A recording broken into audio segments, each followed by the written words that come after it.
మన దేశ powerful missile ప్రధాని నరేంద్ర మోదీ అని మంత్రి నారా లోకేష్ తెలిపారు.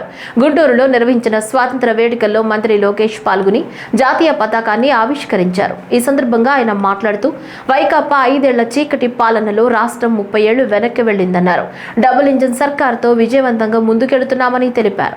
79వ స్వాతంత్ర దినోత్సవం సందర్భంగా అందరికీ నా శుభాకాంక్షలు. దేశమంతా కలిసి చేసే ఒకే ఒక్క పండుగ జెండా పండుగ. జెండా పండుగ నాకు ఒక ఎమోషన్. ఇండిపెండెన్స్ డే అనగానే నాకు స్కూల్ రోజులు గుర్తొస్తున్నాయి. ఇండిపెండెన్స్ డే వస్తుందంటే ఒక హడావుడి ఉండేది. ఫ్రెండ్స్ అంతా కలిసి స్కూల్ని అద్భుతంగా డెకరేట్ చేసేవాళ్ళం.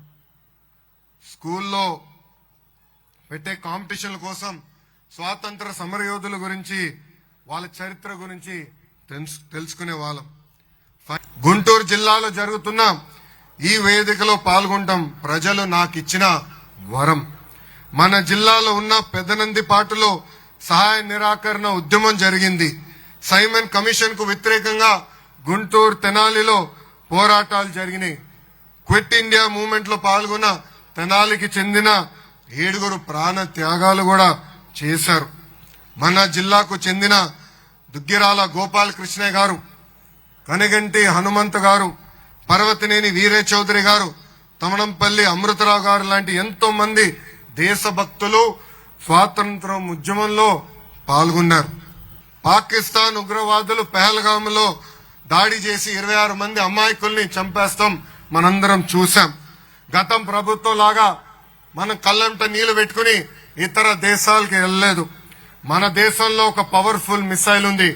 ఆ మిసైలే మన గౌరవ ప్రధానమంత్రి నరేంద్ర మోడీ గారు. మనము సరైన సమాధానం చెప్పారు.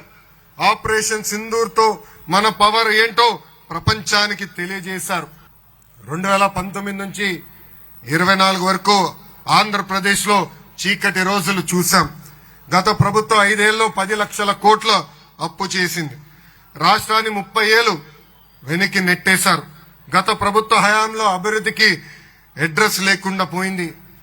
2024 ఎన్నికల్లో ప్రజలు ఒక చరిత్ర సృష్టించారు. 94% స్ట్రైక్ రేట్, 164 సీట్లతో ఎన్డీఏ ప్రభుత్వాన్ని గెలిపించి రికార్డులు బద్దలు కొట్టారు. డబుల్ ఇంజన్ సర్కార్తో రాష్ట్రం చీకటి నుంచి వెలుగు వైపు తొలి అడుగు వేసింది. గౌరవ ప్రధానమంత్రి నరేంద్ర మోడీ గారు, గౌరవ ముఖ్యమంత్రి చంద్రబాబు నాయుడు గారు, ఉప ముఖ్యమంత్రి పవన్ గారు కలిసి ఈ రోజు ఆంధ్ర రాష్ట్రంలో సుపరిపాలన అందిస్తున్నారు.